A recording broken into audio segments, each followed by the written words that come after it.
ತಪ್ಪೋ ಸರಿನೋ ಜನರಲ್ಲಿ ಒಂದು ಅಭಿಪ್ರಾಯ ಮೂಡಿದಾಗ ಅದರಲ್ಲೂ ವೋಟರ್ಸ್ಗಳು ಫ್ಯೂಚರ್ ವೋಟರ್ಗಳಲ್ಲಿ ಅಭಿಪ್ರಾಯಗಳು ಭಿನ್ನವಾಗ್ತಾ ಇದ್ದ ಸಂದರ್ಭದಲ್ಲಿ ಅದನ್ನು ಬದಲಾಯಿಸ್ಕೊಳ್ಳಿಕ್ಕೆ ನಾನು ಬೇಕಾದ ಮಾರ್ಗವನ್ನು ಅನುಸರಿಸ್ತೀನಿ ಅಂತ ಅನ್ನೋದು ತಪ್ಪೇನು ಅಂತ.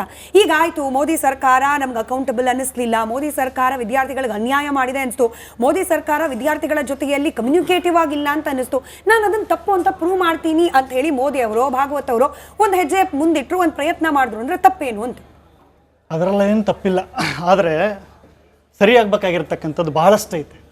ಇಷ್ಟು ದಿನ ಜಂಜಿಗಳನ್ನ ಈಗ ಆಲ್ರೆಡಿ ಪದಗಳ ಬಳಕೆ ಮಾಡಿದ್ದಾರೆ. ದೇಶದ್ರೋಹಿ ಅಂದರು, ಅಥವಾ ಏನೋ ಪಾಕಿಸ್ತಾನಿ ಏಜೆಂಟ್ ಅಂದರು, ಹಣ ತಂದರು, ಇನ್ನೊಂದು ಮತ್ತೊಂದು ಎಲ್ಲಷ್ಟು ಅನ್ಸ್ಕೊಂಡ್ಬಿಟ್ಟಿದ್ವಿ ಜಂಜಿಗಳಾಗಿ. ಈಗ ಒಂದಿಷ್ಟು ಜಂಜಿಗಳ ಬಗ್ಗೆ ಒಂದಿಷ್ಟು ಸರ್ಕಾರಗಳಿಗೆ ಒಳ್ಳೆ ಅಭಿಪ್ರಾಯ ಬರ್ತಾ ಇದೆ. ಇಲ್ಲ, ಇವ್ರು ನಮ್ಮವರೇ, ಹಾನೆಸ್ಟ್ ಪರ್ಸನ್ಸು, ಒಂದಿಷ್ಟೇನೋ ತಪ್ಪಾಗಿತ್ತು ಹಂಗೆ ಹಿಂಗೆ ಅಂತ. ಇವಾಗಲೂ ಕೂಡ ಜಂಜಿಗಳು ಕೇಳ್ತಕ್ಕಂಥದ್ದೇನು, ಶಿಕ್ಷಣದಲ್ಲಿ ಸಿಕ್ಕಾಪಟ್ಟೆ ಮಾರಾಟ ನಡೀತಾ ಇದೆ. ಶಿಕ್ಷಣದ ಮಾರಾಟ ತೀವ್ರವಾಗಿದೆ. LKG ಕೂಡ 1 ಲಕ್ಷ ರೂಪಾಯಿ ಕೊಡ್ತಕ್ಕಂಥ ಪರಿಸ್ಥಿತಿ ಬಂದಿದೆ. MBBS ಓದ್ಬೇಕಂತಂದ್ರೆ 30 ರಿಂದ 50 ಲಕ್ಷ ಬೇಕು ಅನ್ನೋ ಪರಿಸ್ಥಿತಿ ಬಂದಿದೆ.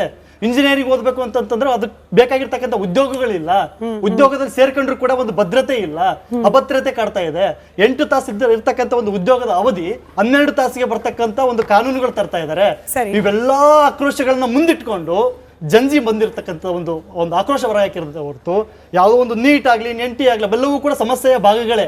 ಆ ಎಲ್ಲಾ ಸಮಸ್ಯೆಗಳನ್ನ ಬಗೆಹರಿಸೋದಕ್ಕೆ ಆಳುವ ಯಾವುದೇ ಸರ್ಕಾರಗಳಾಗಿರ್ಲಿ, ರಾಜ್ಯದಲ್ಲಿರ್ತಕ್ಕಂಥ ಕಾಂಗ್ರೆಸ್ ಸರ್ಕಾರ KPSC ಸಂಬಂಧಪಟ್ಟಂಗೆ ಆಗಿರ್ತಕ್ಕಂಥ ಉದ್ಯೋಗದ ಬಗ್ಗೆ ಆಗಿರ್ಲಿ, ಅಥವಾ ಸೆಂಟ್ರಲ್ ಗೌರ್ಮೆಂಟ್ ಇರ್ತಕ್ಕಂಥ 2 ಕೋಟಿ ಉದ್ಯೋಗದ ಭರವಸೆಯನ್ನು ಕೊಟ್ಟು ಆರಂಭದಲ್ಲಿ ಆ ಎಲ್ಲಾ ಭರವಸೆಗಳನ್ನ ಯಾವಾಗ ಇವರು ಜಂಜಿಗಳ ಪರವಾಗಿ ಬರೀ ಮಾತಾಡದೇನೆ ಕೆಲಸ ಮಾಡಕ್ ಸ್ಟಾರ್ಟ್ ಮಾಡ್ತಾರೆ, ಅವಾಗ ಇವರು ಜಂಜಿಗಳ ಒಂದು ಬದ್ಧತೆಗೆ ಒಲ್ದಿದ್ದಾರೆ ಅನ್ನೋದನ್ನ ನಾವಿಲ್ಲಿ ಅರ್ಥ ಮಾಡ್ಕೋಬೇಕಾಗಿದೆ. ಆಯ್ತು ಉತ್ಕರ್ಷ್ ಅವರೇ, ನಾವು ಇಷ್ಟೊತ್ತವರೆಗೂ ಈ ಪ್ರಯತ್ನ ಏನಾಗ್ತಾ ಇದೆ ಸೋಷಿಯಲ್ ಮೀಡಿಯಾ ಥ್ರೂ ಅಥವಾ ಆ ಸೋಷಿಯಲ್ ಮೀಡಿಯಾದ ಪ್ಯಾಟ್ರನ್ನಲ್ಲೇನೆ ಜಂಜಿಯನ್ನ ಕನೆಕ್ಟ್ ಆಗೋ ಪ್ರಯತ್ನ, ಇದ್ರ ಬಗ್ಗೆ ಅಭಿಪ್ರಾಯದ ಬಗ್ಗೆ ಚರ್ಚೆ ಮಾಡ್ತಾ ಇದ್ವಿ. ಈಗ ಇದರಿಂದ ಆಗಬಹುದಾದ ಪರಿಣಾಮಗಳು, ಆ ಪರಿಣಾಮದ ನಿರೀಕ್ಷೆ ಏನಿದೆ ಅನ್ನೋದ್ರ ಬಗ್ಗೆನೂ ಚರ್ಚೆ ಮಾಡ್ಬಿಡೋಣ.